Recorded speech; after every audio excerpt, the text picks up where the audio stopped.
بسم اللہ الرحمن الرحیم ثم عفونا عنکم من بعد ذلک لعلکم تشکرون ثم پھر بھی عفونا عنکم معاف کر دیا ہم نے تم کو من بعد ذلک اس شرارت کے بعد بھی لعلکم تشکرون تاکہ تم تشکرون شکر کرو. ثم عفونا کے نیچے لکھا ہے انعام سوم، تیسرا انعام کہ تم نے بچڑے کی پوجا کی لیکن پھر بھی ہم نے تمہیں معاف کر دیا. یہاں پر اشکال ہے، معاف تو نہیں کیا. جہاں پر جو لفظ آ رہا ہے ثم عفونا ہم نے تمہیں معاف کر دیا، تو معاف کہاں کیا؟ وہاں پر تو فَاقْتُلُوا أَنفُسَكُمْ آ رہا ہے. ان کی توبہ تھی قتل نفس سے ایک دوسرے کو قتل کرو، یعنی جنہوں نے بچڑے کی پوجا نہیں کی تھی وہ بچڑے کے پجاریوں کو قتل کریں. تو ثم عفونا عنکم کا کیا مطلب ہے؟ تو اس کی دو توجیہیں ہیں. ایک توجیہ یہ ہے ثم عفونا عنکم من بعد ذالک، اگر ان کی توبہ قبول نہ ہوتی اور بغیر قبولیت توبہ کے مرتے تو سیدھے جہنم جاتے.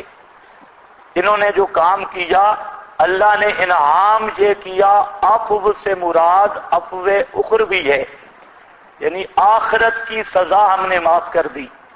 دنیا کی سزا تجھے ملی فَاقْتُلُوا أَنفُسَكُمْ والی، لیکن آخرت میں مواخذہ نہ کیا، بلکہ جو مرے اس دوران وہ حکم شہید میں مرے، ان کی توبہ قبول کر لی گئی اور وہ گناہوں سے پاک ہو کر مرے. اس توجیہ کا خلاصہ یہ نکلا ثم عفونا پھر ہم نے معاف کر دیا. معافی سے مراد در آخرت اور اخروی طور پر عفو ہے، نہ کہ دنیاوی طور پر. ایک توجیہ یہی ہے. دوسرا حضرت شیخ القرآن رحمۃ اللہ علیہ وہ فرماتے ہیں کہ قتل کا حکم دیا لیکن قتل ہوئے نہیں. قتل کا حکم ہوا لیکن اس کے بعد اس حکم کو منسوخ کر دیا. عفونا سے یہی عفو مراد ہے. تو اس صورت میں دنیاوی طور پر بھی عفو ہوگا، یعنی حکم تو ہوا فَاقْتُلُوا أَنفُسَكُمْ، لیکن اس حکم پر عمل درآمد نہیں ہوا. اگر کہیں ہوا بھی ہے جیسے بعض روایات میں ہے، اگر ان کو تسلیم بھی کر لیا جائے تو جزوی عمل ہے، سب کو نیست و نابود نہیں کیا گیا.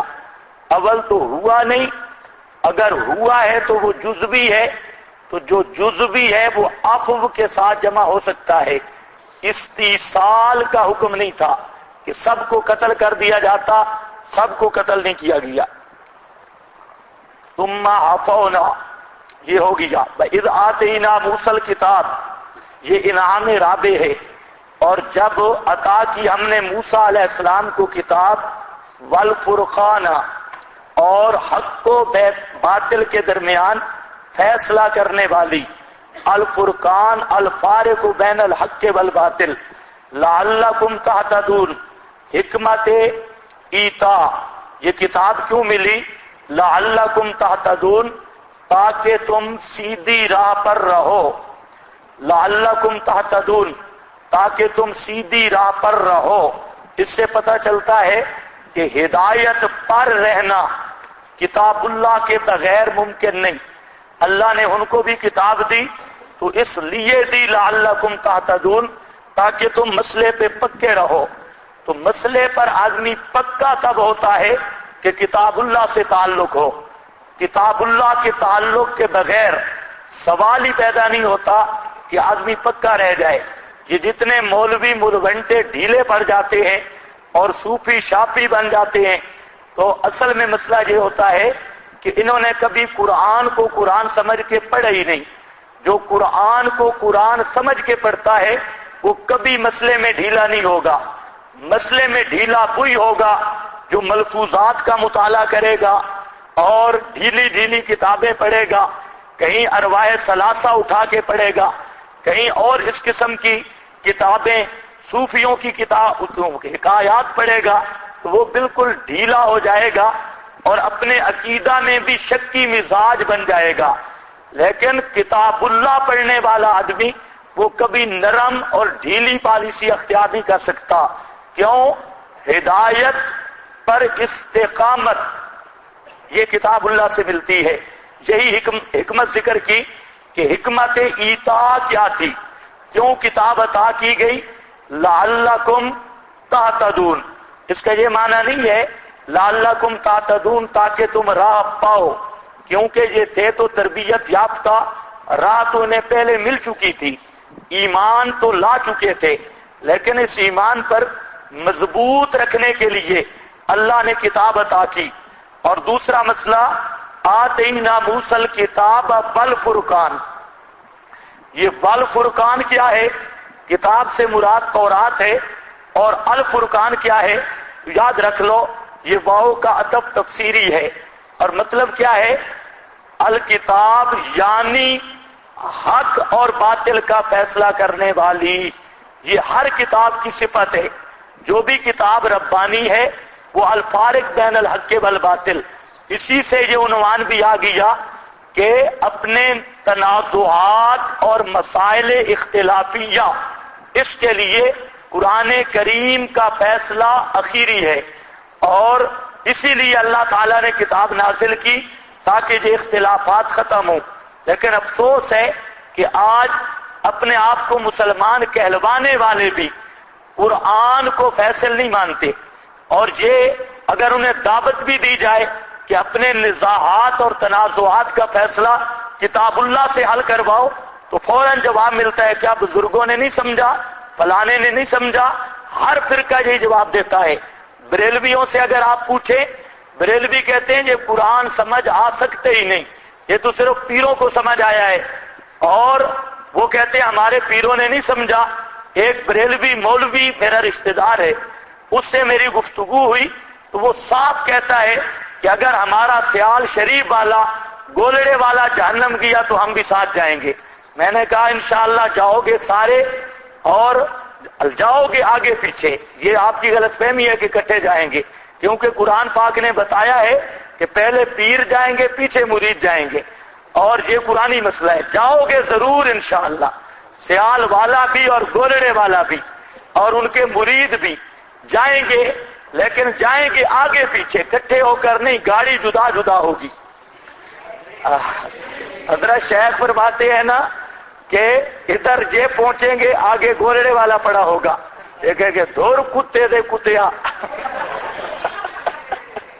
تو کتے پہلے آ گئی ہے، دور کتے دے کتیا. ہاں بھائی، تو جائیں گے ضرور. الفرقان عام ملا بن رہے ہیں. کتاب الہی جو بھی ہوتی ہے الفارق بین الحق والباطل، تو تورات کی بھی یہ صفت تھی، فیصلہ کی چیز. بہترین جملہ لکھا ہے الفرقان کے نیچے، فیصلہ کی چیز. لعلکم تہتدون تاکہ تم ہدایت پہ پکے رہو. وَإِذْ قَالَ مُوسَىٰ لِقَوْمِهِ، یہ انعام خامس، پانچواں انعام ہے. وَإِذْ قَالَ مُوسَىٰ لِقَوْمِهِ، اور جب کہا حضرت موسیٰ نے اپنی قوم کو، یا قوم، اے میری قوم، انکم ظلمتم انفسکم. ایک فائدہ سمجھو، فائدہ یہ ہے کہ جو ماہر معالج ہوتا ہے اس کے 3 کام ہیں. ماہر معالج کے 3 کام ہیں. نمبر 1 احساس مرض، نمبر 2 سبب مرض، اور نمبر 3 علاج مرض. جو بھی حاذق حکیم ہوگا اس کے اندر 3 کوالٹیاں ہوں گی. ایک تو احساس مرض، کیا مطلب؟ مریض کو مرض کا بسا اوقات احساس ہی نہیں ہوتا. وہ مریض کی مرض پہچان کے پھر اس کو احساس، اس کو بھی ہو، مریض کو بھی احساس دلائے کہ میاں تو مریض ہے مر جائے گا دوائی دے، تو پہلے خود سمجھے. آج کل جو حکیم بیٹھے ہیں ماشاءاللہ، تو پہلے خود سمجھے اور اس کے بعد اس کو یہ بھی پتا ہو کہ اس کو جو کھانسی آ رہی ہے تو اس کی وجہ کیا ہے، اس کا سبب کیا ہے، یہ کھانسی کیوں شروع ہوئی، تو یہ سبب مرض. اور تیسری چیز ہے کہ تشخیص علاج مرض پر بھی ماہر ہو. لیکن مرض کا علاج تب ہوگا کہ پہلے احساس ہو، احساس کے بعد سبب معلوم ہو، سبب معلوم کرنے کے بعد وہ نسخہ تجویز کرے گا. یہاں پر اللہ نے تینوں چیزیں ذکر کی. اذ قال موسیٰ لقومہ، پیغمبر وہ امت کا روحانی طبیب ہوتا ہے. تو حضرت موسیٰ علیہ السلام روحانی طبیب ہیں. پہلے ذکر کرتے ہیں انکم ظلمتم انفسکم، بے شک تم نے ظلم کیا اپنے آپ پر، انفسکم اپنے آپ پر. نیچے لکھا ہے احساس مرض. یہ کیا ہے؟ احساس مرض، مرض کا احساس. باتخاذکم العجل، نیچے لکھا ہے بیان مرض. یہ مرض کا بیان ہے، وہ ظلم کی وجہ. باتخاذکم العجل، تم نے بنایا بچڑے کو. آگے پورا قرآن پڑھ لیں، یہاں پر ایک مفعول قرآن حذف کرتا ہے. پہلے بھی اتخذتم العجل الہن، اور یہاں پر بھی قرآن نے پھر حذف کیا. اور بھی آپ مقامات دیکھیں گے یہ مفعول قرآن کہیں ذکر نہیں کرے گا. اس کی وجہ یہ ہے کہ یہ قابل ذکر ہے ہی نہیں، یہ ذکر کرنے کی چیز ہی نہیں. بچہ تے الہ، یہ قابل ذکر چیز ہی نہیں. بچڑا، گوسالہ، گائے کا بچہ اور اس پر الہ کا اطلاق، یہ تو کوئی سوچ سکتے ہی نہیں، قابل ذکر چیز ہی نہیں. اس لیے قرآن پاک یہ دوسرا مفعول ہر جگہ پہ مقدر کر رہا ہے. یہاں پر بھی اب اتخاذکم العجل الہن، یہ الہن یہاں پر بھی معذوف ہے. اتخاذ مصدر وہی فعل والا عمل کر رہی ہے، متعدی بدو مفعول. یہ العجل بچڑے کو الہ، فتوبو الی بارئکم، یہاں توبو کے اوپر تجویز دوا، توبو کے اوپر لکھا ہے تجویز دوا، یہ دوا کی تجویز ہے. فتوبو الی بارئکم، پس توبہ کرو اپنے پیدا کرنے والے کی طرف، رجوع کرو اپنے پیدا کرنے والے کی طرف. یعنی بارے کا لفظ ذکر کیا کہ جو پیدا کرنے والا ہے الہ بھی وہی ہے، جو پیدا کرنے والا ہے الہ بھی وہی ہے. تو اس کی نافرمانی کی بچڑے کو الہ بنا کر، اس لیے لفظ باری ذکر کیا کہ وہی پیدا کرنے والا ہے، وہی الوہیت کا مستحق ہے اور وہی الہ ہونے کے لائق ہے. اس لیے جو تم سے غلطی ہوئی اس سے توبہ کرو. فاقتلوا انفسکم، یہ ہے تکملہ توبہ، توبہ کی تکمیل. فاقتلوا انفسکم، قتل کرو اپنوں کو. انفسکم، اپنوں کو، یہ لفظ یاد رکھنا ہے، یہ مسئلہ خلافت میں کام آئے گا. انفسکم، انفسنا آتا ہے کہ نہیں آتا؟ او آیت مبالغہ میں. ہاں تو واشیے کہتے ہیں انفسنا، پتہ چلا علی نفس نبی ہے، علی نفس نبی ہے، علی کو بلایا علی نفس نبی. بہرحال صرف اشارہ ذہن میں رکھو، وہاں پر بات کریں گے. یہاں پر بھی کیا ہے؟ فَاقْتُلُوا أَنفُسَكُمْ، قتل کرو اپنوں کو. اپنوں کو کیا مطلب؟ کہ جو بچڑے کے جنہوں نے پوجا نہیں کی تھی ان کو حکم ہے کہ ان کو قتل کرو، جو بچڑے کے پجاری مشرک بنے تھے، بھاں پہ اڑے تھے، ان کو قتل کرو. فَاقْتُلُوا أَنفُسَكُمْ ذَلِكُمْ خَيْرٌ لَكُمْ، یہ عمل درآمد، ذالکم کا مشار الیہ، یہ عمل درآمد جو ماقبل سے سمجھا جا رہا ہے. خیر لکم، یہ بہت بہتر ہے واسطے تمہارے. عند بارئکم، نزدیک تمہارے پیدا کرنے والے کے، نزدیک تمہارے پیدا کرنے والے کے. پھر لفظ باری آیا، پہلے بھی لفظ باری آیا. باری کا معنی پیدا کرنے والا. تو ان کے شرک پر ضرب لگائی جا رہی ہے کہ الہ وہ ہے جو باری ہے، پیدا کرنے والا ہے، تم کن چیزوں کے پیچھے پڑ گئے؟ فتاب علیکم، یہ ثمرہ توبہ، بس رجوع کیا اوپر تمہارے اس عمل درآمد کرنے کی وجہ سے، نیچے لکھا ہے اس عمل درآمد کرنے کی وجہ سے۔ لیکن جو دو توجیہیں میں نے ذکر کی ہیں، یہ پہلی توجیہ کے مطابق عبارت لگے گی۔ پہلی توجیہ کہ عفو سے مراد عفو اخروی ہو، تب تو اب عمل درآمد ہو گیا، یعنی انہوں نے قتل کیا تو پھر عفو سے مراد کون سا ہوگا؟ عفو اخروی۔ اور اگر عفو سے مراد عفو دنیاوی لیا جائے، جس طرح میں نے عرض کیا کہ حکم ہوا لیکن حکم منسوخ ہو گیا، اس پر عمل درآمد نہیں ہوا، اس توجیہ پر یہ نیچے والی عبارت نہیں لگے گی۔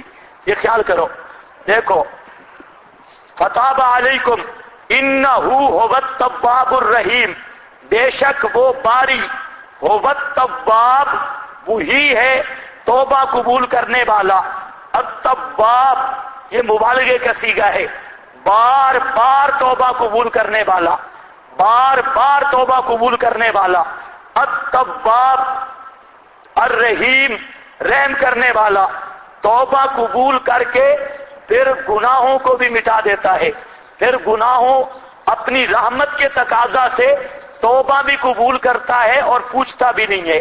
الرحیم وَإِذْ قُلْتُمْ يَا موسیٰ، یہاں پر اثر کیوں ہے بھئی؟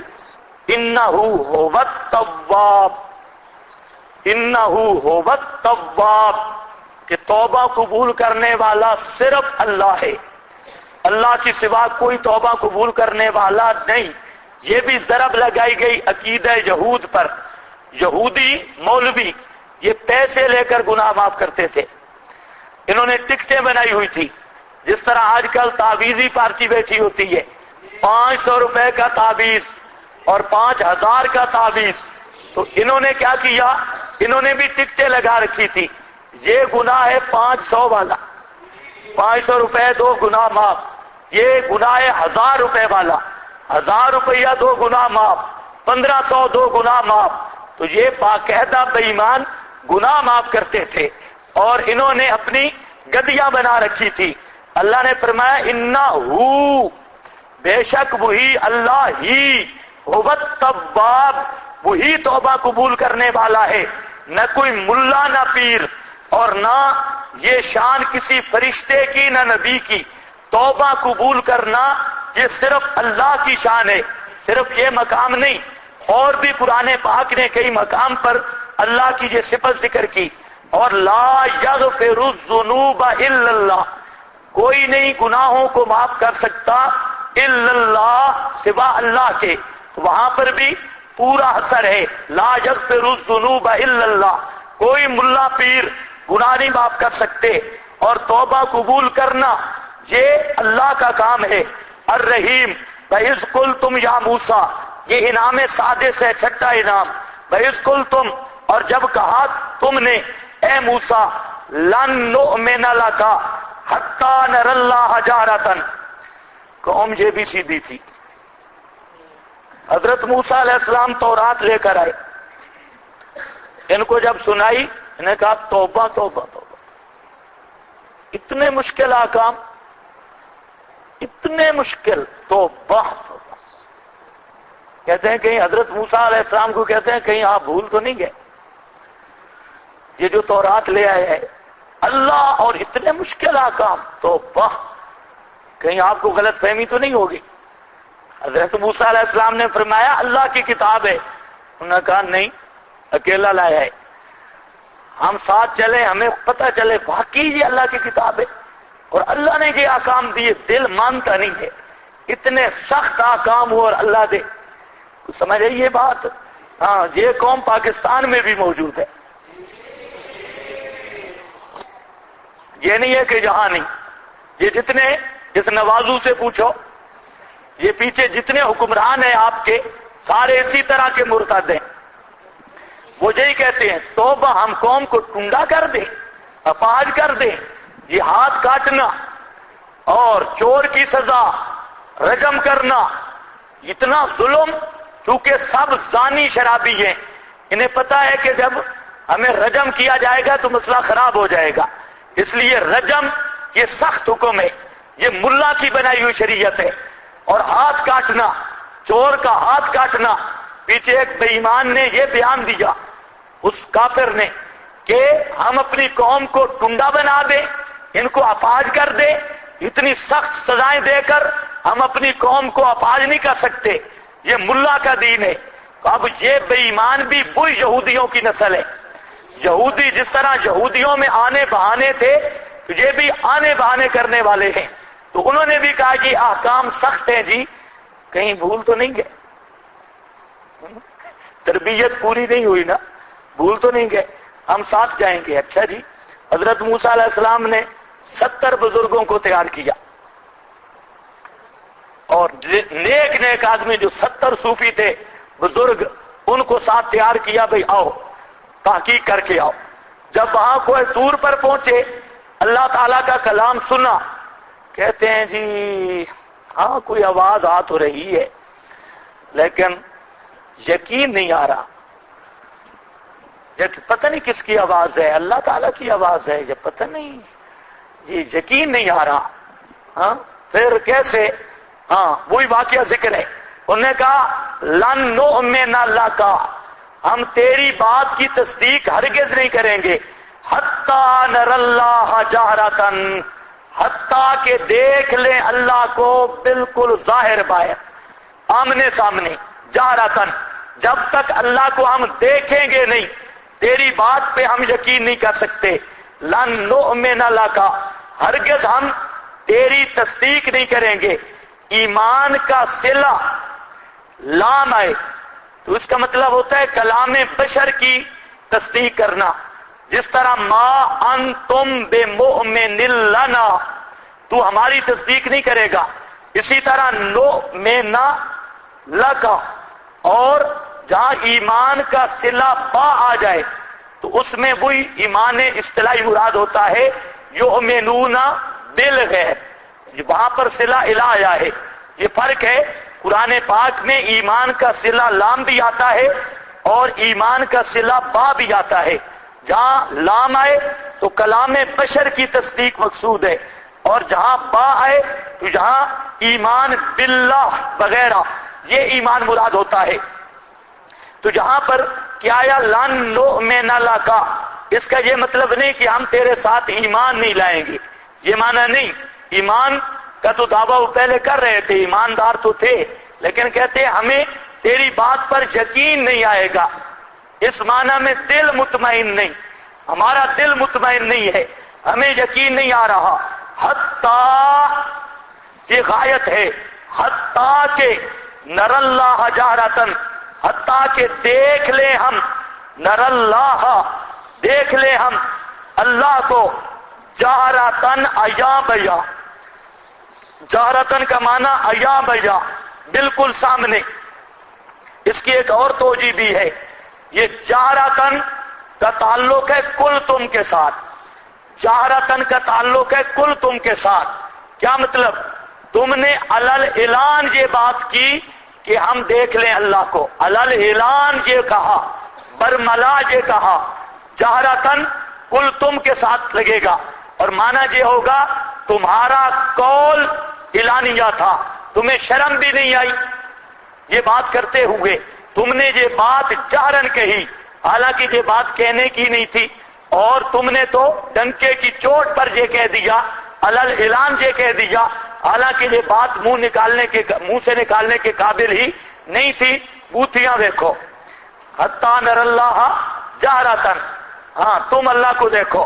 جہاں ایک مسئلہ چلتا ہے رویت کا، لیکن جہاں وہ مقام نہیں ہے، مفسرین نے بات تو چلائی ہے لیکن یہ مقام نہیں، رویت کا مقام آگے آ رہا ہے، وہاں پر رویت باری کی تفصیل کہ جہاں پر یہ مسئلہ آئے گا، ہاں وجوہ یومئذ الی ربہا ناظرہ، وہاں پر انشاءاللہ چھیڑوں گا۔ جہاں پر صرف اتنی بات ذہن میں رکھ لو کہ رویت باری تعالی ان آنکھوں کے ساتھ اہل تشیع کے نزدیک دنیا اور آخرت میں محال ہے۔ اہل تشیع کا یہ نظریہ ہے، معتزلہ والا، شیعہ کے اکثر عقائد معتزلہ سے ملتے ہیں.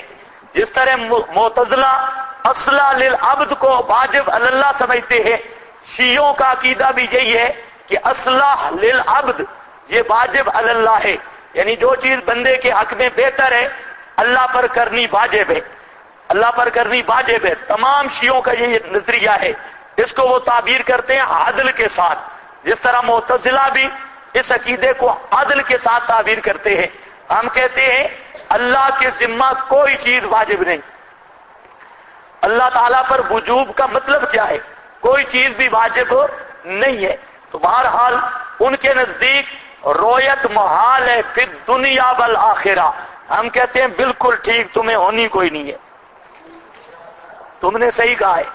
باقی اہل سنت کا نظریہ ہے کہ رویت دنیا میں ممکن ہے لیکن وقوع نہیں، دنیا میں ممکن ہے لیکن وقوع نہیں، اور آخرت میں وقوع بھی ہوگا.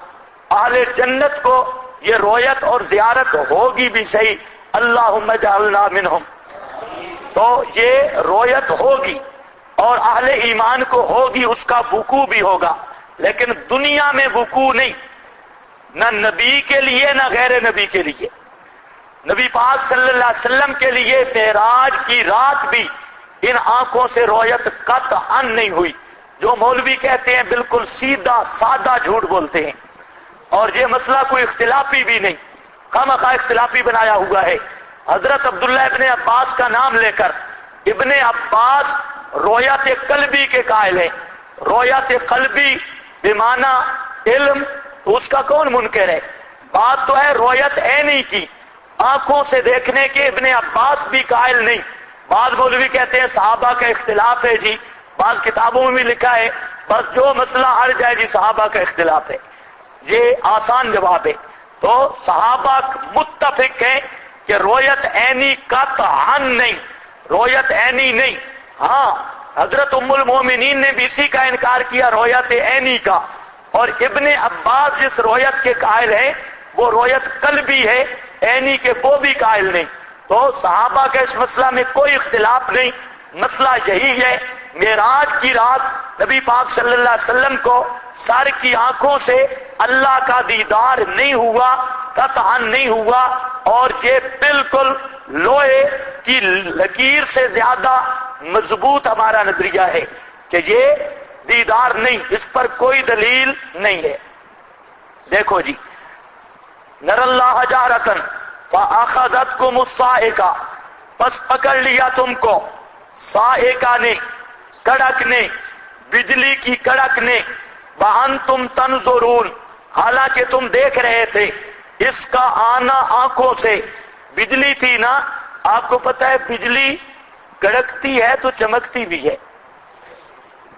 اب اشکال نہیں ہوگا، ورنہ اشکال ہوگا کہ تمہیں لے لیا چیخنے اور تم دیکھ رہے تھے، چیخ تو نہیں دکھائی دیتی، چیخ تو نہیں دکھائی دیتی.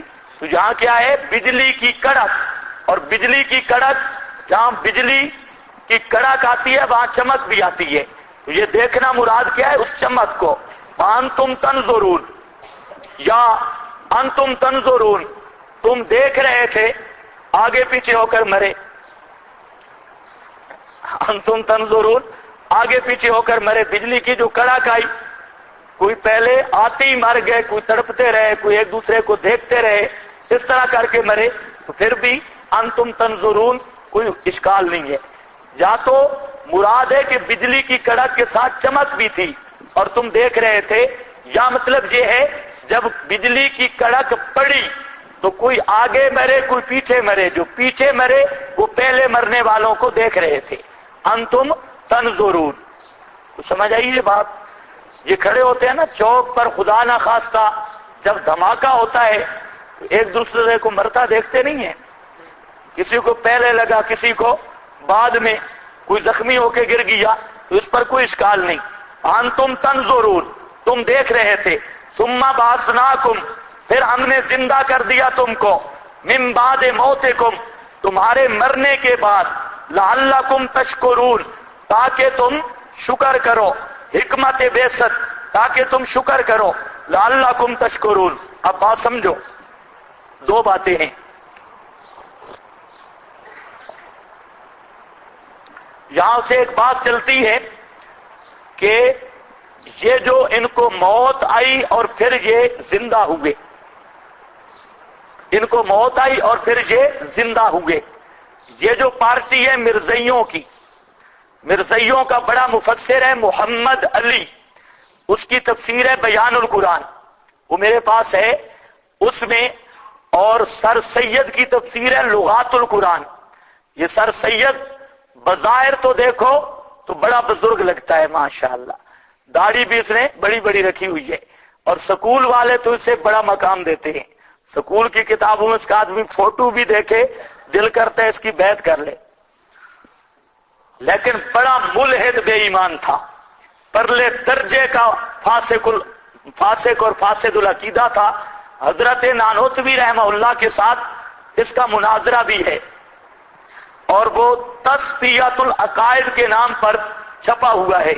وہ رسالہ ہے تصفیۃ العقائد، یہ عقائد کا تصفیہ، تو اس کے نام پر وہ چھپا ہے. تو سر سید اور نیچری پارٹی یہ ساری کی ساری معجزات کی منکر ہے. یہ بات ذہن میں رکھو، وہ معجزے کو مانتے ہی نہیں. معجزے کے بارے میں بھی 3 نظریات ہیں. ایک نظریات ملحدین کا نظریہ ہے، مذہب الملحدین، وہ یہ ہے کہ معجزہ چیز ہی کوئی نہیں اور خارق عادت کا وقوع ممکن ہی نہیں، وہ خارق عادت کے وقوع کے مطلقاً منکر ہیں. اس موضوع پر سب سے جو بہترین بات کی ہے علامہ عثمانی کی تالیفات میں رسالہ ہے معجزہ اور اسلام. بہت زبردست بات ہے، ایسی بہترین بات کسی نے نہیں کی. علامہ شبیر احمد صاحب عثمانی رحمت اللہ تعالی علیہ کا رسالہ معجزہ اور اسلام بہترین بات ہے. چھوٹا سا رسالہ ہے اور پوری عقل نقل مشاہد ساری چیزوں سے انہوں نے خارق عادت کا وجود ثابت کیا اور منکرین کے سارے شبہات کا جواب دیا. ہم وہاں مختصراً بیان کریں گے جہاں معجزے کی پوری بات آئی. یہاں بات نہیں کر رہا، صرف آپ کا ذہن بنا رہا ہوں کہ معجزہ کے متعلق ایک مذہب الملحدین ہے، ملحدین کا مذہب وہ منکر ہے، اور ایک ہے مذہب المشرکین، مشرکین کا مذہب ہے وہ معجزہ میں فاعل اور مختار نبی کو سمجھتے ہیں، خارق عادت میں وہ قدرت ما فوق الاسباب، کرامت میں ولی کی اور معجزہ میں نبی کی سمجھتے ہیں. یہ مذہب المشرکین ہے. اور مذہب اہل سنت کا وہ بالکل واضح ہے کہ معجزات اور کرامات خارق عادات یہ حق ہیں، لیکن معجزہ اور کرامت میں نبی یا ولی کا ایک رتی جتنا اختیار بھی نہیں ہوتا. اس میں اختیار اور قدرت اللہ کی ہوتی ہے.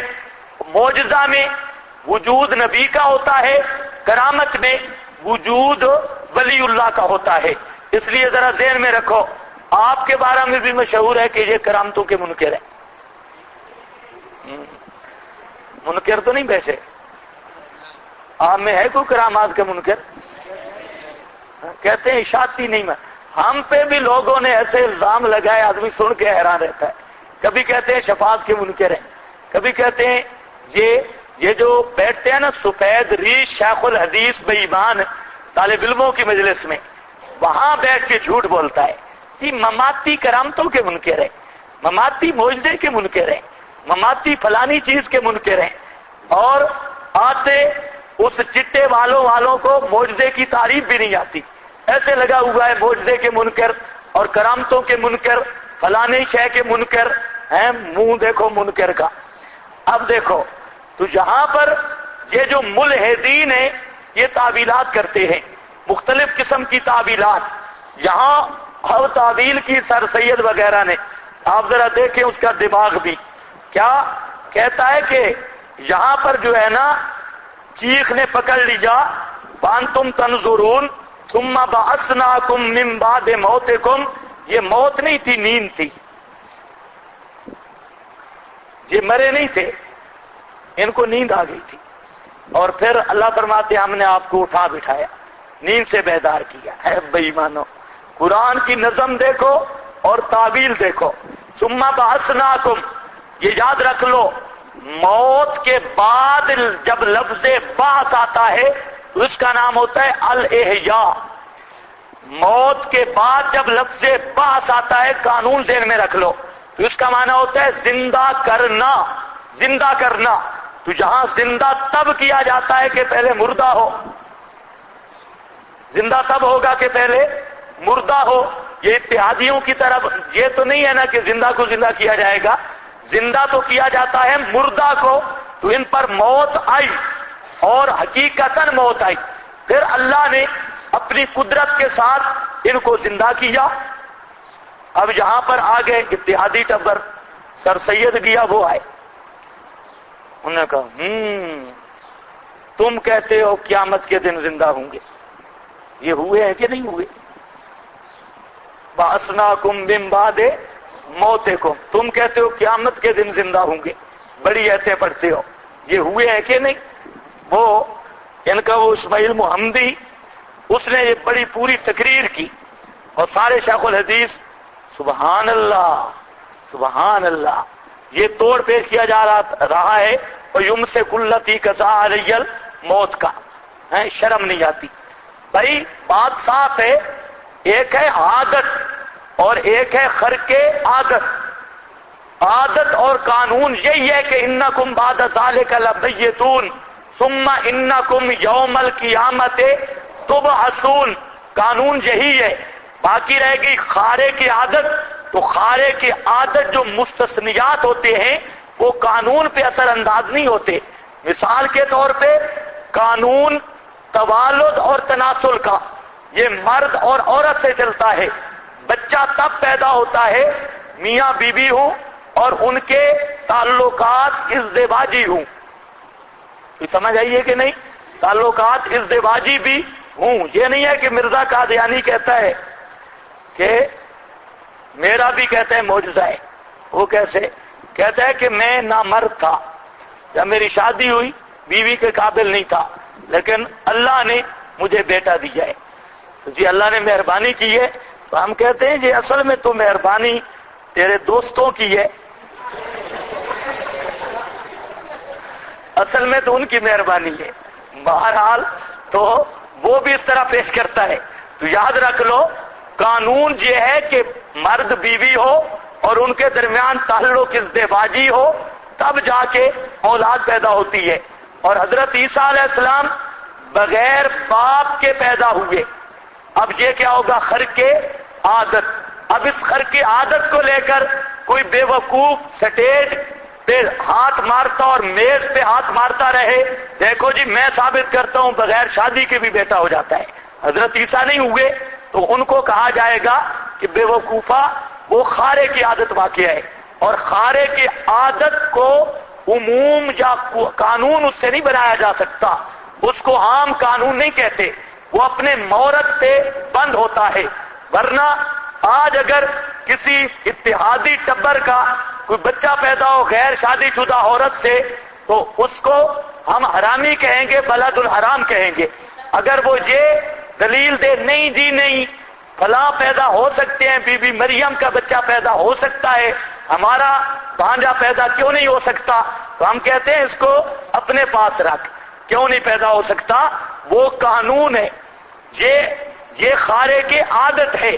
اور خارے کی عادت کو عام قاعدہ اور کلیہ بنانا، اس سے عموم نکالنا، یہ جہالت کی دلیل ہے. یہی وجہ ہے نبی پاک صلی اللہ علیہ وسلم نے اشارہ کیا، چاند اللہ نے 2 ٹکڑے کر دیا. اب اگر کوئی کہے کہ اور بھی کوئی اشارہ کرے چاند 2 ٹکڑے ہو جائے، تو یہ تو سیویوں والا چاند بھی دوسروں کے اشارے سے 2 ٹکڑے نہیں ہوگا. وہ اوپر والا چاند آسمان والا وہ تو دور کی بات ہے. تو اسی طرح آگ کا خاصا احراق ہے، یہ جلاتی ہے. حضرت ابراہیم پر آگ کو ٹھنڈا کر دیا گیا.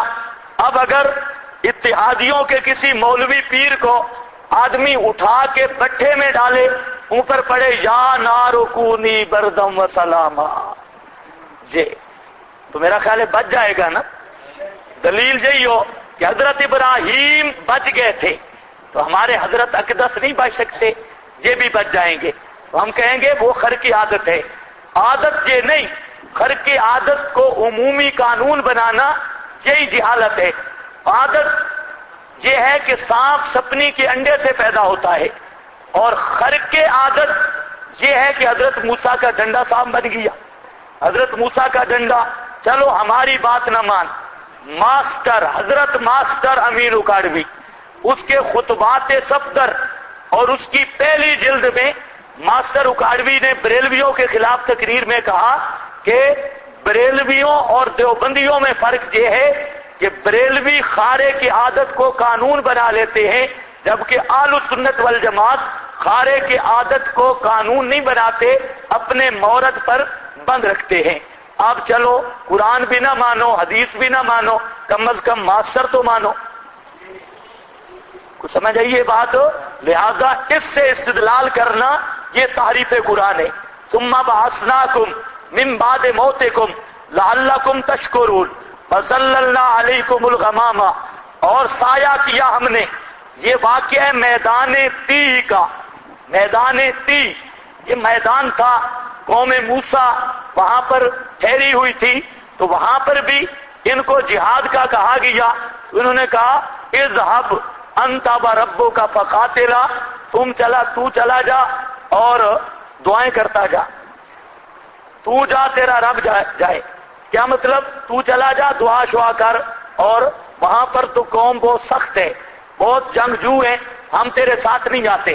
اللہ تعالیٰ نے ان کو مقام تی میں رکھا. مقام تی میں عجیب و غریب روایات ہیں، لیکن ہیں اسرائیلی. لا نکذب ولا نصدق، اسرائیلی روایات کی بات بھی انشاءاللہ آنے والی ہے. تو اسرائیلی روایات ہیں. تو وہاں پر یہ ٹھہرے ہوئے تھے، اور کتنے سال ٹھہرے؟ مفسرین کہتے ہیں یہ چلتے، رات کو سفر کرتے، تو صبح جو ہے جہاں سے چلے تھے وہاں پہنچے ہوئے ہوتے. میں کہا کرتا ہوں کہ جیسے اسلام آباد کا روڈ آدمی ایک بھول جائے نا، اسلام آباد کے جو روڈ ہیں ایک بھول جائے تو پھر ملتے جلتے نہیں. اور نیا آدمی ہو شاید یہ بھی کوئی روٹ بھولے ہوئے تھے. بہرحال میدان تی میں تھے. اللہ نے وہاں پر بھی مہربانی کی. وہاں کھانے کو کچھ نہیں تھا تو کھانے کا انتظام کیا، پینے کو کچھ نہیں تھا، پینے کا انتظام کیا.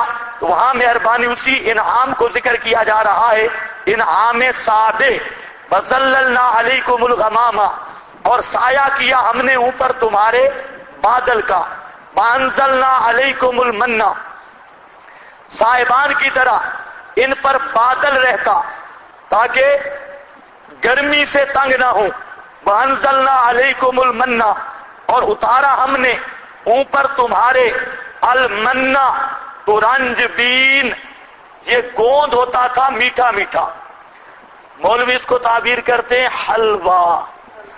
تو یہ میٹھا میٹھا گوند ہوتا، میٹھا میٹھا گوند. یہ درختوں پہ گرم گرم لگا ہوتا. صبح اٹھتے پلیٹیں بھرتے اور آرام سے کھاتے، نہ باورچی کی ضرورت نہ باورچی خانے کی. تو یہ گوند کی طرح ترنج بین ان کو مل جاتا. میٹھا تھا، حلوب تھا. بس سلوا، اور بٹیرے. بٹیرے کی طرح پرندے آتے، اور پرندے ان کے سینوں میں پہنچ آتے. یہ اور اڑتے بھی نہیں تھے، جتنی مرضی آئے یہ پکڑ لیتے، اور بھون کے ادھر حلوہ ادھر بٹیرے. تو یہ بھی انعام. اللہ فرماتے ہیں ہم نے کیسا خوبصورت مولویوں کے لیے کھانے کا بندوبست کیا. یہ مولوی تھے نا، ان کے لیے کھانے کا کتنا معلوم ہوتا ہے. مولویوں کا حلوہ بہت پرانا ہے، لوگ ایسے ہی جلتے ہیں. وَأَنزَلْنَا عَلَيْكُمُ الْمَنَّ، اور نازل کیا ہم نے اوپر تمہارے المن، ترنج بین، بس سلوا، اور بٹیرے. بٹیرے کی طرح پرندے. کلوا من طیبات، کلوا من طیبات، جہاں پر اشکال ہے. کلوا من طیبات، کھاؤ پاکیزہ چیزیں. اب تو وہ بیچارے مر گئے، اب نہ من ہے نہ سلوا. یہ کس کو کہا جا رہا ہے کلوا من الطیبات؟ کلو امر ہے نا، تو کلوا من الطیبات، کھاؤ پاکیزہ چیزوں سے. تو امر کا کون ہے مخاطب؟ وہ جو تھے من سلبہ والے، نہ من رہا نہ سلبہ رہا، نہ وہ رہے. تجھے کس کو کہا جا رہا ہے کل؟ کلو، کھاؤ. یاد رکھ لو ناب کا ضابطہ ہے. رضی نے بھی لکھا، باقی نابیوں نے بھی. ضابطہ یہ ہے کہ جب ماضی کے ضمن میں یا ماضی کے واقعہ میں امر کا صیغہ آ جائے تو وہاں لفظ کل نا یا کل محذوف ہوتا ہے. وہاں لفظ کل نا یا کل محذوف ہوگا، ماضی کی تعبیر میں وہاں محذوف ہوگا. یہاں پر کیا ہے؟ حسب مقام حذف نکالنا ہے، مناسب مقام. یہاں نکلے گا کل نا، ہم نے کہا کلو من طیبات، کھاؤ پاکیزہ چیزیں جو رزق دیا ہم نے تم کو. وما ظلمونا، اور نہیں ظلم کیا ہم نے، ولیکن کانوا انفسہم یظلمون، لیکن تھے وہ اپنی جانوں پر خود ظلم کرنے والے. اب ایک فائدہ سمجھو 7ویں انعام پر. صحت 2 قسم پر ہے، ایک صحت بدنی اور دوسرا صحت روحانی. صحت بدنی اور صحت روحانی. پھر جو صحت بدنی ہے اس کے 3 مراتب ہیں، 3 درجے ہیں. ایک ہے خیمہ بدوش لوگوں کی صحت، جو بالکل خیموں میں رہتے ہیں، بستیوں سے دور. اگر آپ دیکھیں تو وہ بالکل ہٹے کٹے ہوں گے اور صحت میں اول نمبر ہوں گے. جو خانہ بدوش جھونپڑیوں میں رہتے ہیں، جو گھر شہر نہیں رہتے، جنگلوں اور جھونپڑیوں میں رہنے والی قوم، اگر آپ 10 بھی ان کے مقابلہ میں آ جائیں، ایک ہاتھ پہ آپ کو وہ گرا دیں گے. تو وہ بڑے طاقتور ہوتے ہیں، ان کی صحت ہر لحاظ سے اول نمبر ہے. نمبر 2 کربی زندگی، بستیوں والے، دیہات والے جو دیہاتوں میں رہتے ہیں، بستیوں میں، ان کی صحت دوسرے نمبر پر ہے. اور تیسرا مصری زندگی، شہر والوں کی جو صحت ہے یہ تیسرے نمبر پر ہے. سب سے بہترین صحت یہ بدوؤں کی اور خیمہ بدوشوں کی ہے، اور اس سے دوسرے نمبر پر کربی زندگی ہے بستیوں والوں کی، اور تیسرے نمبر پر شہری زندگی ہے. جبکہ روحانی اعتبار سے مصری زندگی اول نمبر پہ ہے، کیونکہ شہروں میں تعلیم ہوتی ہے اور وہاں پر تعلیم یافتہ یا حصول تعلیم کے مواقع ہوتے ہیں. تو روحانی اعتبار سے، علمی اعتبار سے پہلے نمبر پر مصری زندگی، پھر کربی زندگی، پھر بدوی زندگی. یہ 3 ادوار ہیں. اللہ رب العزت یہاں تینوں ذکر کر کے بتائیں گے کہ یہود وہ بدوی زندگی میں بھی ناکام رہے، کربی زندگی میں بھی ناکام رہے، اور مصری زندگی میں بھی ناکام رہے. تینوں زندگیوں میں وہ فیل ہوئے، مصری ہو، کربی ہو، بدوی ہو، جو زندگی بھی ہو. اب ذرا خیال کر کے نیچے الفاظ دیکھو. وَظَلَّلْنَا عَلَيْكُمُ الْغَمَامَ، کیا لکھا ہے نیچے؟ یہود کا بدوی زندگی میں ناکام ہونا، یہود کا بدوی زندگی میں ناکام ہونا، یہ بین السطور لکھا ہے. اور آگے پھر عبارت ہوگی کلوا من طیبات، یہاں طیب بمعنی عمدہ ہے. ما رزقناکم، جو ہم نے رزق دیا تم کو. وما ظلمونا، اور ہم نے ظلم نہیں کیا. ولکن کانوا انفسہم یظلمون، ان کا ظلم کیا تھا؟ ذخیرہ اندوزی. ان کا ظلم کیا تھا؟ ذخیرہ اندوزی. کیا مطلب؟ ذخیرہ اندوزی کرنے لگے. اللہ نے منع کیا کھاؤ صحیح، ذخیرہ اندوزی نہ کرو. درمیان میں صوفی تھے، انہوں نے کہا کیا پتہ کل نہ ہو، پھر تیرے نہ آئے پھر کیا ہوگا. انہوں نے ذخیرہ اندوزی شروع کر دی. اللہ نے وہ بند کر دیا. ایک یا اس کی تفسیر خود آ رہی ہے، خود آگے آ رہی ہے. وہ خود کہیں گے کہ حلوہ کھا کے رج گئے، اور من سلوا یہ اب ایک ہی قسم کا کھانا، یہ تو ہم تھک گئے ہیں، اس لیے مہربانی کرو کوئی بسل شسل ہوں، پیاز ہوں، دالیں ہوں، اور کوئی سلونے کھانے ہوں. میں وَإِذْ قُلْنَا، اور جب ہم نے کہا ادخلوا هذه القرية، داخل ہو اس بستی میں. نیچے لکھا ہے نکمت اول، شرارت اول، پہلی شرارت ہے. اور ساتھ کیا ہے؟ یہود کی کروی زندگی میں ناکامی، کروی زندگی میں ناکامی. فکلوا منہا، پس کھاؤ، منہا اس سے، حیث شئتم جو جہاں سے تم چاہو، رغدا رچتا پچتا. اچھا ہاں کیا ہے؟ وما ظلمونا ولکن کانوا انفسہم یظلمون. کتنا واضح معنی ہے. ہاں، ما ظلمونا، نہیں ظلم کیا انہوں نے ہم پر، بلکہ اپنے اوپر انہوں نے ظلم کیا. اس میں کیا اشکال ہے؟ اچھا چلو، میری زبان سے بھی غلط نکل سکتا ہے.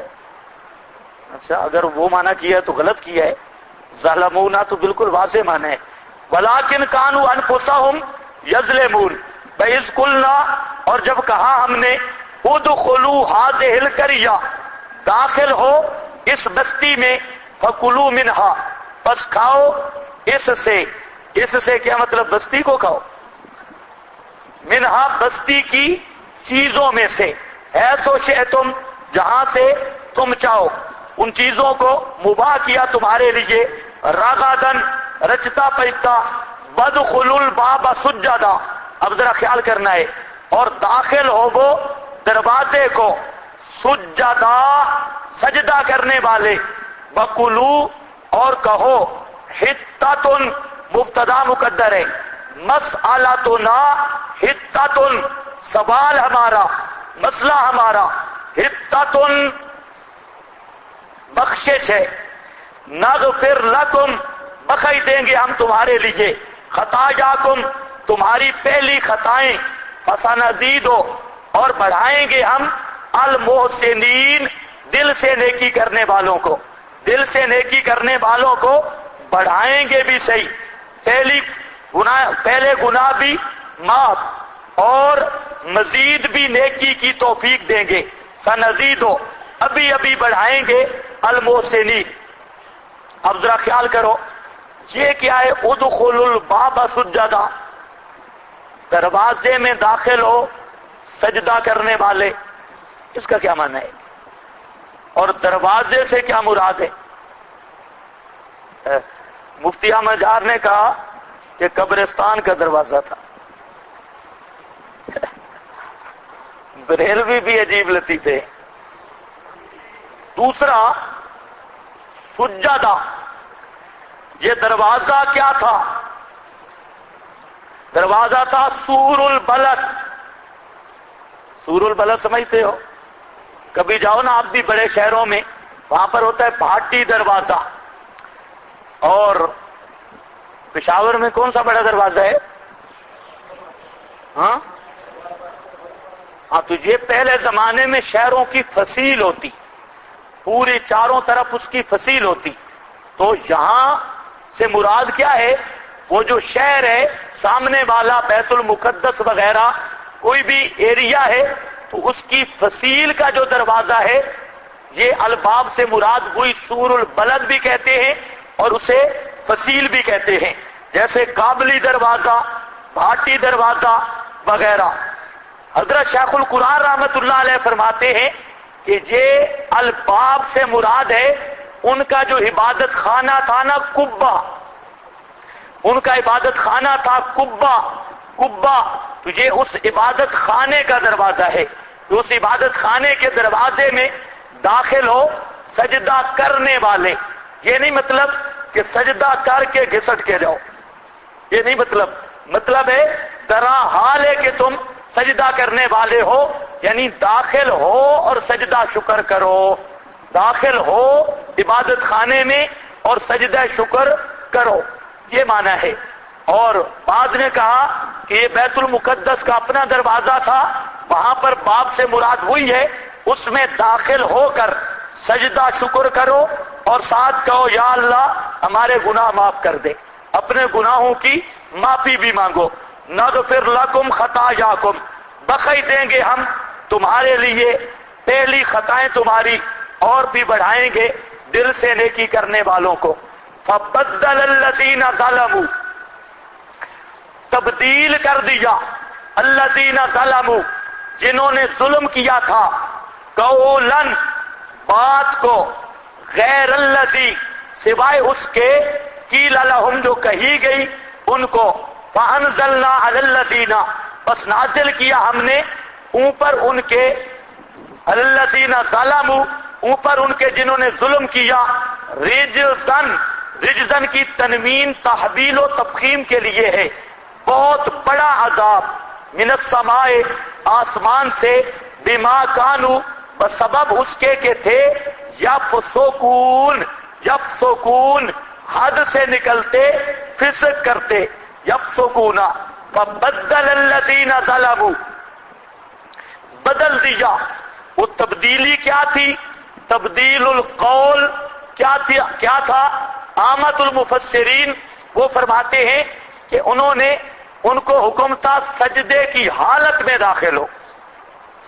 یہ بات سمجھو، میں نے یہ معنی نہیں کیا، میں نے یہ معنی کیا ہے کہ داخل ہو کر سجدہ کرو، لیکن عامت المفسرین کا معنی یہ ہے کہ سجدے کی حالت میں، ادھر سجدہ ہو اور سجدہ کرتے ہوئے داخل ہو، دوران سجدہ اس میں داخل ہو۔ عام مفسرین نے یہی معنی لیا۔ پھر انہوں نے کہا تبدیلی کیا کی؟ وہ داخل ہوئے علی استہم، منڈڑیوں کے بل، چوتڑوں کے بل، جس طرح وہ چھوٹا بچہ ہوتا ہے زمین پر اس کو رگڑتا ہے، اس طرح وہ رگڑتے ہوئے داخل ہوئے۔ یہ ان کی تبدیلی تھی ایک۔ دوسرا ان کو کہنا تھا مسئلتنا حتۃ، انہوں نے کہا حبۃ فی شارۃ، الحنطہ، تو ہمارا مسئلہ گندم ہے، ہمارا مسئلہ گندم ہے، اور دانے ہوں شارہ فی شارۃ، سٹوں میں، ہمیں یہ چاہیے۔ اور یہ تفسیر بخاری میں بھی ہے اور مفسرین نے بھی کی، لیکن ہمارے شیخ اور معنی بیان کرتے ہیں۔ شیخ القرآن رحمت اللہ علیہ وہ فرماتے ہیں کہ ان کو حکم تو یہ ہوا کہ دروازے کو داخل ہو کر سجدہ شکر کرو اور اپنے گناہوں کی معافی مانگو، بجائے گناہوں کی معافی مانگنے کے فبدل الذین ظلموا، ان ظالموں نے الٹا اور گناہ کرنے شروع کر دیے۔ کچھ سمجھے بھی ہو؟ الٹا اور گناہ کرنے شروع کر دیے۔ جس طرح اب عذاب آتا ہے تو عذاب کے وقت تقاضا یہ ہوتا ہے کہ آدمی اللہ سے معافی مانگے، اپنے گناہوں کی معافی مانگے۔ یہ بالا کوٹ کا جو زلزلہ آیا تو اب یہ مقام عبرت تھا، لیکن کئی بے ایمانوں کو آپ نے وہاں پر بھی دیکھا کہ وہ وہاں پر بھی ڈاکہ ڈالنے گئے تھے، وہاں پر بھی عبرت کی جگہ پہ بھی وہ چوری کرنے، عورتوں کے زیورات اور جو چیزیں ان بیچاروں کی رہ گئی جو مارے گئے زلزلہ میں، تو وہ اکٹھی کرتے رہے، حتیٰ کہ انہوں نے عورتوں کے کان بھی کاٹ ڈالے صرف بالیاں نکالنے کے لیے، ناک تک چیر دیے صرف وہ ان کے زیورات نکالنے کے لیے، بازو تک وہ جدا کر دیے زیورات کے لیے۔ تو مطلب یہ ہے کہ اب مقام کا تقاضا یہ تھا اللہ کا شکر کرتے اور اپنے گناہوں کی معافی مانگتے، لیکن ان بے ایمانوں نے الٹے کام شروع کر دیے، جیسے پاکستانی بے ایمان ہیں، یہ الٹے کام کرتے ہیں۔ جتنا بھی ان پہ عذاب آئے تو عذاب تو جائے عبرت ہوتی ہے، اسے عبرت پکڑنی چاہیے، لیکن الٹا بے حیائی، چکلے، زنائیں اور گانے بجانے، یہ الٹے کاموں میں پڑ گئے اور گناہوں میں پڑ گئے۔ تو شیخ کی تقریر کا خلاصہ یہ ہے کہ چاہیے تو یہ تھا کہ اس مقام پر اللہ کو راضی کرتے اور گناہوں کی معافی مانگتے، لیکن بجائے معافی مانگنے کے انہوں نے اور الٹے کام شروع کر دیے اور الٹے چال چلنے لگ گئے، جس طرح ہماری قوم۔ اب یہ قوم الٹی ہو چکی ہے، ورنہ ان پہ تو عذاب آ گیا ہے۔ یہ جو حکمران، یہ سارا عذاب الہی ہے، اس قوم یہ عذاب میں گرفتار ہے، ٹکڑے ٹکڑے قوم ہے۔ کتنے لوگ مسجد میں آتے ہیں اگر آپ 100 آدمی دیکھیں تو 100 میں سے بڑی بات ہے اگر 15 میں کہوں یہ بھی بڑے ہیں. جو مسجد میں آتے ہیں مسجد محلہ کی دیکھیں, اگر کہیں کنجروں کا پروگرام ہو تو پورا شہر اکٹھا ہوتا ہے. کرکٹ کھیلنی ہو, نیٹ کا میچ ہو, پورا شہر اکٹھا ہوتا ہے. لیکن مسجد میں مؤذن کی اذان سن کے چند بندے, اور وہ بھی جو گھر میں آرام نہیں آتا, بوڑھے بوڑھے, وہ مسجد میں آ جاتے ہیں. تو اب عذاب میں تو گرفتار ہے. اب اس عذاب کا تقاضا تجھے تھا کہ اللہ سے معافی مانگتے اور اپنی اصلاح کرتے, لیکن بجائے معافی مانگنے کے یہ اب اور الٹے بنے جا رہے ہیں اور بگڑے جا رہے ہیں. تو مقام کا تقاضا یہی ہے کہ عبرت یہ انسان کے لیے ضروری ہے, بجائے عبرت کے الٹے کاموں میں پڑ جانا یہی تھا. فبدل الذین ظلموا قولا غیر الذی, یہ حضرت شیخ کی تقریر ہے. بہرحال یہ انشاءاللہ میں ذکر کروں گا. یہ آیت اصل میں رد ہے تمام اہل بدعت کا, تمام اہل بدعت کا. اب تھوڑا سا اس طریقہ استدلال سمجھ لو. ایک تو یہ ہے کہ مشتق پر جب حکم لگتا ہے تو مادہ اشتقاق اس حکم کی علت واقع ہوتا ہے. یہ قانون ہے, مشتق پہ جب حکم لگے تو مادہ اشتقاق اس حکم کی علت ہوتا ہے. یہاں پر کیا ہے؟ فبدل الذین ظلموا, ظلم کی علت تبدیلی ہے. ظلم کی علت کیا ہے؟ تبدیلی. انہوں نے جو تبدیلی کی اسی وجہ سے وہ ظالم ہوئے, انہوں نے ظلم کیا, اس تبدیلی کی وجہ سے ظلم کیا. اب وہ تبدیلی کیا تھی؟ انہیں کہا گیا کہو حتۃ مسئلتنا حتۃ, اللہ ہماری گناہ معاف کر دے, یہ کہا گیا. ان کو یہ نہیں کہا گیا کہ حبۃ فی شعرۃ, نہیں کہنا. بات سمجھو بزرگوں, انہیں یہ تو کہا گیا کہ مسئلتنا حتۃ کہو, لیکن یہ نہیں کہا گیا کہ حبۃ فی شعرۃ, نہیں کہنا. اس سے منع کیا گیا. پھر سمجھو, اس سے منع کیا گیا. یہ جو اہل بدعت کہتے ہیں منع دکھاؤ, ان کو منع کیا گیا تھا حبۃ فی شعرۃ کہنے سے, نہیں کیا گیا. اب ایک کام سے جو منع نہیں کیا گیا اور انہوں نے کیا وہ کام, اللہ نے حکم لگایا ظالم ہونے کا. حبۃ فی شعرۃ سے منع نہیں کیا, لیکن بغیر منع کے انہوں نے صرف تبدیلی کی قول میں. قول, ایک قول کی جگہ دوسرا قول اختیار کیا, دوسرے قول اختیار کرنے کی وجہ سے وہ ظالم بن گئے. تو یہ اصل اصول ہے. پتہ چلا بدعت کے لیے منع ہونا ضروری نہیں. بدعت نام ہے شریعت کی تبدیلی کا. شریعت نے ایک حکم رکھا, اس کو بدل دینا, اس میں تحریف کرنا, اس میں تغییر کرنا, چاہے اس تحریف, تبدیل, تغییر پر کوئی منع ہو یا نہ ہو, منع ہو یا نہ ہو, منع ہونا ضروری نہیں. جہاں حبۃ فی شعرۃ, اس قول سے انہیں منع نہیں کیا گیا تھا, لیکن فقط تبدیلی بغیر منع کے ان پر ظلم کا حکم لگایا گیا. معلوم ہوتا ہے بدعت کے لیے منع ہونا ضروری نہیں, صرف تبدیل اور تعریف کافی ہے. یہ بات سمجھ گئے یا نہیں سمجھ گئے؟ ہاں, یہ اصل ذہن میں رکھنی ہے. یہ زبردست دلیل ہے, جن کو سمجھ آ گئی, اور جن کو نہیں آئی تو اس بیرو. فبدل الذین ظلموا قولا غیر الذی قیل لهم فانزلنا, اللہ نے معاف کر دیا نا, منع جو نہیں کیا تھا. بریلویوں سے پوچھ, جو کرتوتے جی منع دکھاؤ, جہاں ذرا تم منع دکھاؤ. اللہ نے منع کیا حبۃ فی شعرۃ, لیکن پھر بھی کیا؟ انزلنا, ہم نے نازل کیا اوپر ان لوگوں کے. پھر آیا الذین ظلموا, الذین ظلموا.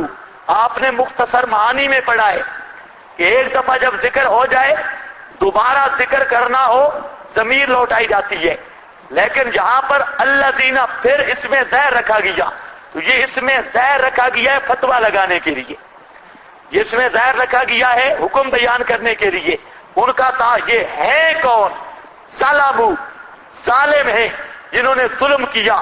رجزا من السماء بما كانوا يفسقون. فإذ استسقى، اور جب یہ انعام سامن ہے، 8واں انعام آگے نا، 8واں انعام. اذ استسقى موسیٰ لقومہ، یہ واقعہ بھی وہاں کا ہے مقام تیہ کا، مقام تیہ کا. اذ استسقى، جب پانی مانگا موسیٰ علیہ السلام سے، جب پانی مانگا موسیٰ علیہ السلام نے لقومہ، اپنی قوم کے لیے، فقلنا، پس ہم نے کہا، اضرب بعصاک الحجر، مار تو اپنے ڈنڈے کے ساتھ پتھر کو، فانفجرت منہ، جہاں پر اندماج ہے. اندماج کا کیا مطلب ہے؟ جو بات درمیان میں سمجھ آ رہی ہو قرآن اس کو حذف کر دیتا ہے. اب دیکھو نا کہ جب پانی مانگا موسیٰ علیہ السلام نے اپنی قوم کے لیے، بس کہا ہم نے مار ڈنڈے کے ساتھ حجر کو، یعنی اپنا ڈنڈا مار پتھر کو، فانفجرت منہ، پس نکل پڑے اس سے. یہ صحیح ہے، یہ عبارت بن رہی ہے. ہم نے کہا ڈنڈا مار، بس ہم نے یہ کہا اور چشمے نکل پڑے. تو کیا ہے؟ اندماج. فضربا، حضرت موسیٰ علیہ السلام نے مارا، فانفجرت، تب نکلے چشمے. یہ اب یہ پتھر کون سا تھا؟ ایک معین پتھر، کوئی خاص پتھر یا کوئی پتھر؟ آپ کے حاشیے پر پوری بات لکھی ہے.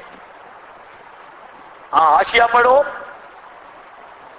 اندلباز خاص پتھر مراد نہیں، اور دوسرے حضرات کے نزدیک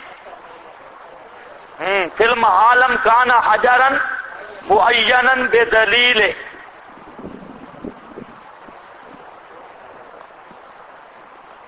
ارزو بالالف واللام، یہاں الف لام کے ساتھ آیا ہے الحجر، اس لیے وہ معین تھا، بہرحال کوئی پتھر تھا. فانفجرت منہ، پس انہوں نے لاٹھی ماری، فانفجرت، پس لاٹھی مارنے پر پھوٹ پڑے اس سے 12 چشمے.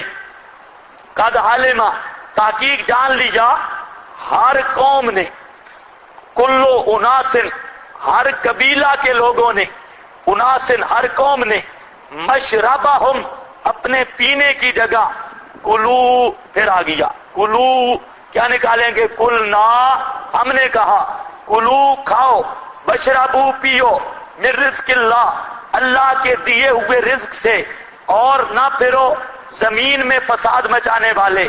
مطلب ہے بھلائی نہیں کر سکتے تو شرارتیں بھی نہ کرو، یہ فساد مچانے والے. وَإِذْ قُلْتُمْ يَا مُوسَىٰ، اور جب کہا تم نے، یہ میں نے کہا 2 نعمتیں آئیں گی. یہ پہلے ایک نعمت گزر گئی، یہ دوسری نعمت ہے. نعمت کا معنی شرارت، ان کی شرارت ہے. وَإِذْ قُلْتُمْ يَا مُوسَىٰ، جب کہا تم نے اے موسیٰ، لَن نَّصْبِرَ عَلَىٰ طَعَامٍ، ہم ہرگز نہیں صبر کر سکتے اوپر ایک کھانے کے، عَلَىٰ طَعَامٍ وَاحِدٍ، اوپر ایک کھانے کے. یہاں پر سوال ہے، یہ ایک کھانا تھا یا 2 تھے؟ طعام واحد کیوں کہہ رہے ہیں؟ 9 ایک تھی. مراد کیا ہے؟ 9 قسم، ایک قسم کا کھانا، چاہے اندر جتنی بھی ہوں. ایک قسم تھا نا اولو اور بٹیر، ایک قسم کا کھانا، تو مراد کیا ہے؟ 9 واحد، پر 2 ہیں، 9 واحد. عَلَىٰ طَعَامٍ وَاحِدٍ فَادْعُ لَنَا رَبَّكَ، بس دعا کر، مطالبہ دعا کر ہمارے لیے اپنے رب سے. ماشاءاللہ، ربا کا، اسی سے پتہ چلتا ہے کہ کوئی ذہن ٹھیک نہیں تھا. یہ نہیں کہتے فَادْعُ لَنَا رَبَّنَا، ہمارے پروردگار سے دعا کر، نہیں نہیں، ان کا تعلق ہی کوئی نہیں. ربا کا، اپنے رب سے دعا کر. یخرج لنا، نکالے اللہ ہمارے لیے، مما، اس سے، تنبت الارض، جو اگاتی ہے زمین، جو زمین اگاتی ہے اس سے نکالے. من بکلہا، اس کے بکل سے. بکل کا معنی نیچے لکھا ہے، نہیں لکھا؟ ہاں اچھا اچھا، ترکاریاں، وَقِصَّائِہَا اور کھیرے، وَفُومِہَا اور گندم، وَعَدَسِہَا اور مسور کی دال، وَبَصَلِہَا اور پیاز. سمجھے، یہ ترکاریاں ہوں.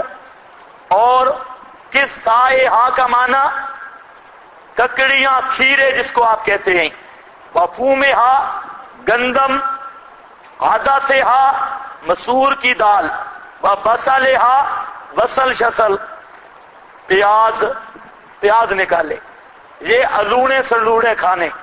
قَالَ أَتَسْتَبْدِلُونَ انکار دعا. یہاں پر اسی عبارت سے سمجھا جا رہا ہے. حضرت نے فرمایا میں دعا نہیں کرتا. یہ کون سی دعا ہے کہ پیاز مل جائیں اور کھیرے آئیں؟ ایسی دعا میں نہیں کرتا. قَالَ فرمایا أَتَسْتَبْدِلُونَ کیا تم بدلتے ہو الذی هو ادنا وہ جو ادنا ہے بدلے اس کے ہوا خیر جو بہتر ہے. اہبطوا مصر اتر جاؤ کسی شہر کو. فإن لکم ما سألتم بے شک واسطے تمہارے وہ کچھ ہے سألتم جو تم نے مانگا ہے. فضربت علیہم الذلہ. اہبطوا مصر نیچے پوری عبارت لکھی ہے. قال تنبیہ موسوی انکار از دعا اتستبدلون بمعنی تاخذون. تستبدلون بمعنی تاخذون لیتے ہو تم. الذی هو ادنا وہ چیز جو کم درجے کی ہے بدلے اس کے ہوا خیر وہ جو بہتر ہے. بہتر کے بدلے ادنا لیتے ہو. یہ تنبیہ کر رہے ہیں کہ یہ کیسا کام ہے. اہبطوا مصر اگر نہیں مانتے تو چلو پھر کسی شہر کو. مصرن کسی شہر کو اتر جاؤ. فإن لکم ما سألتم بس واسطے تمہارے وہ چیزیں ہوں گی جو تم نے مانگی. وضربت علیہم الذلہ نکش کر دی گئی اوپر ان کے الذلہ ذلت رسوائی والمسکنہ اور مسکنہ فقر فقیری. المسکنہ کیا مطلب؟ ذلت کا معنی رسوائی، مسکنت بے قدری، ذلیل و رسوا کر دیے گئے، ان کی قیمت اور قدر ختم کر دی گئی. وباؤ بغضب من اللہ اور لوٹے ساتھ غضب کے اللہ کی طرف سے. ذالک بانہم کانوا ذالک یہ ذلت، مسکنت اور غضب تینوں چیزیں کا مشار الیہ ہیں. ذالک کا مشار الیہ تینوں چیزیں ہیں. اور یہ بغضب من اللہ کی علت بھی ہے جملہ معللہ. بانہم کانوا یکفرون اس وجہ سے کہ تھے وہ انکار کرتے آیات اللہ کی ایتوں کا. آیات اللہ کی آیات کا. وَيَقْتُلُونَ النَّبِيِّينَ اور قتل کرتے تھے نبیوں کو. یقتلون النبیین بغیر الحق نا حق. ذالک بما عصوا یہ علت کی علت ہے. علت العلت. ذالک یہ سزا بما عصوا بوجہ ان کے نافرمانی کرنے کے. وکانوا یعتدون بسبب اس کے کہ انہوں نے نافرمانی کی اور تھے حدیں توڑنے والے. یعتدون حد سے تجاوز کرنے والے.